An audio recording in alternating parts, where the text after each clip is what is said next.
পৃথিবীর ক্রমবর্ধমান শক্তির চাহিদা মেটাতে মানুষ প্রতিনিয়ত মাটি খুঁড়ে তুলে আনছে জীবাশ্ম জ্বালানি। এই প্রক্রিয়া ক্ষতিকর হলেও এর পরিবেশ বান্ধব বিকল্পগুলো নিয়ে আমরা খুব কমই কথা বলছি। তবে আশার আলো দেখাচ্ছে জিওথার্মাল টেকনোলজি বা ভূতাপীয় প্রযুক্তি, যা ভবিষ্যৎ পৃথিবীতে শক্তির ব্যবহারকে আমূল বদলে দিতে পারে।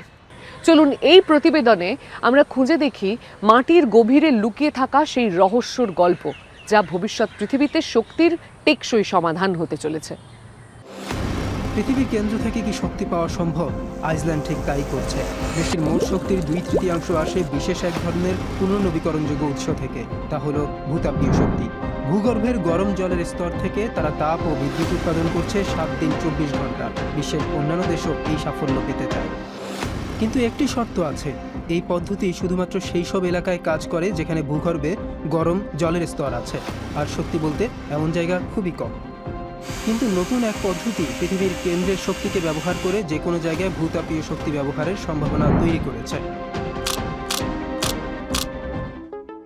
প্রথমে সাধারণ পদ্ধতিটি জানা যাক। ভূতাপীয় প্রকল্প কয়েকশো মিটার থেকে 3000 মিটার পর্যন্ত গভীর হতে পারে, যেখানে গরম জলের স্তর থাকে।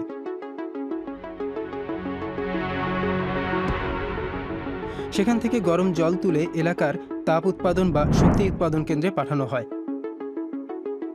তেল ও গ্যাসের কূপ সাধারণত 4000 মিটার পর্যন্ত গভীর হয়। দ্বিতীয় প্রজন্মের প্রযুক্তি ব্যবহার করে এর চেয়েও গভীরে যাওয়া যায়। তখন আর আলাদা করে গরম জলের স্তরের প্রয়োজন হয় না। বিশ্বের যে কোনো জায়গায় এই তাপ পেতে হলে 4000 মিটারের নিচে যেতে হবে। 4 থেকে 7000 মিটারের মধ্যে তা পাওয়া যাবে।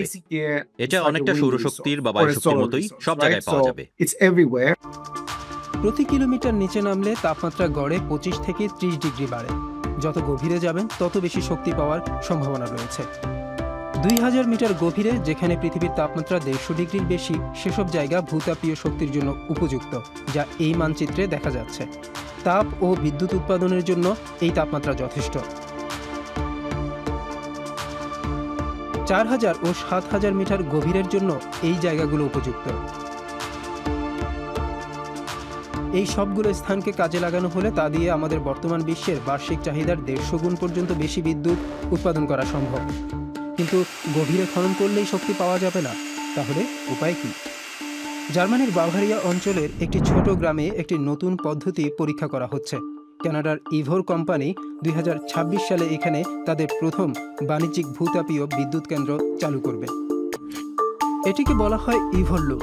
এই বদ্ধ ব্যবস্থার বিশেষত্ব হলো এতে ভূগর্ভস্থ গরম জলের স্তর লাগে না, শুষ্ক পাথর থেকেই তাপ সংগ্রহ করা যায়।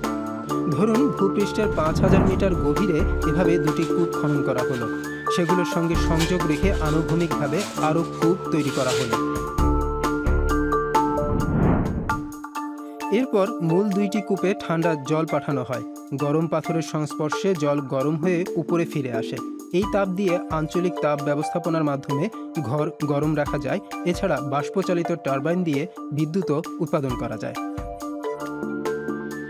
ইভোর ছাড়াও অন্য সংস্থাগুলিও মাটির তলায় কাজ করছে। গুগলও এগিয়ে এসেছে। তাদের ডেটা সেন্টার চালাতে প্রচুর নবায়নযোগ্য শক্তি দরকার। 2021 সালে তাই তারা নেভাদা মরুভূমিতে নতুন ধরনের ভূতাপীয় শক্তি কেন্দ্র বানানোর জন্য ফার্ভো এনার্জি নামক সংস্থার সাথে চুক্তি করেছে। তারা ভূগর্ভে কৃত্রিমভাবে গরম জলস্তর তৈরি করে। এর জন্য ফার্ভো প্রায় 2500 মিটার গভীর দুটি কূপ খনন করে। তারপর খননের অভিমুখ বদলে আনুভূমিক খনন শুরু করে। আনুভূমিকভাবে খননের ফলে তাপ স্থানান্তর ও জলের প্রক্রিয়াকরণ আরও ভালোভাবে হয়। সেগুলো উপযুক্ত স্থানে পৌঁছালে উচ্চ চাপের সাহায্যে জল ভূগর্ভে পাঠানো হয়, যা পাথর ভেদ করে মাটির গভীরে যায়। এবার কূপ দিয়ে জল পাঠালে তা পাথরের ফাটল বেয়ে গরম হয়ে অন্য কূপ দিয়ে বাইরে বেরিয়ে আসে। এই পদ্ধতিটি অনেকটা তেল গ্যাস উত্তোলনের ফ্র্যাকিং পদ্ধতির মতো, কিন্তু ফার্ভো সম্ভবত এটাকে আরও উন্নত করেছে।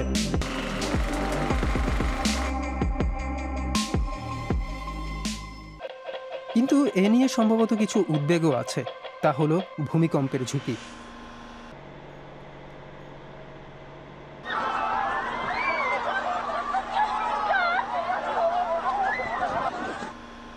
2017 2017 সালে কোরিয়ার পোহাং শহরে 5.4 মাত্রার ভূমিকম্পে অনেক মানুষ আহত হয়। 1700 মানুষকে আশ্রয় কেন্দ্রে যেতে হয়েছিল। ভূতাপীয় প্রকল্পের কারণে এটি ঘটেছিল। ভূমিকম্পের ঝুঁকির কারণে মানুষের বিরোধিতা করায় অনেক জায়গায় একে নিষিদ্ধ করা হয়েছে।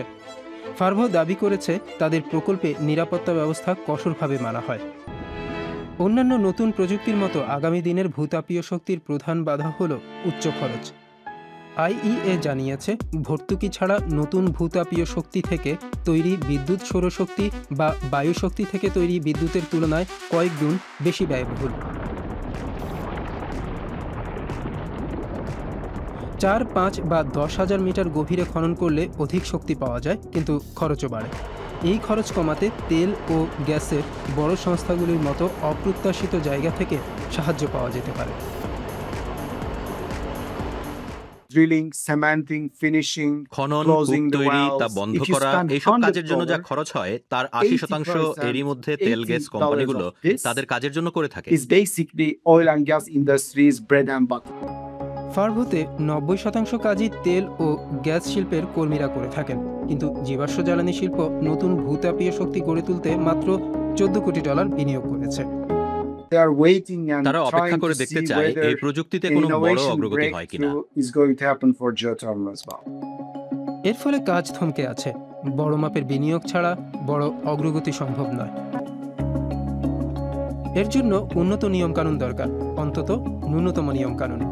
কিছু দেশ ঝুঁকি ও প্রাথমিক উচ্চ খরচ কমানোর জন্য অনুদান আকারে ঋণ ও বীমার সুবিধা দিচ্ছে। নতুন ভূতাপীয় প্রযুক্তি দ্রুত উন্নত হচ্ছে। বিদ্যুতের ক্ষেত্রে এটি কয়লার বিকল্প বা সৌর ও বায়ু শক্তির সহায়ক হতে পারে। প্রযুক্তি উন্নত হলে, তা নিরাপদ থাকলে এবং খরচ কমলে 2050 সাল নাগাদ ভূতাপীয় শক্তি থেকে বিশ্বের 15% বিদ্যুৎ আসতে পারে, যা অনেক বড় একটি সংখ্যা। এটি তেল ও গ্যাস সংস্থাগুলিকেও নতুন জীবন দিতে পারে। তারা যে কাজে দক্ষ তা দিয়েই তারা নতুন একটি নবায়নযোগ্য ব্যবসার সুযোগ পেতে পারে।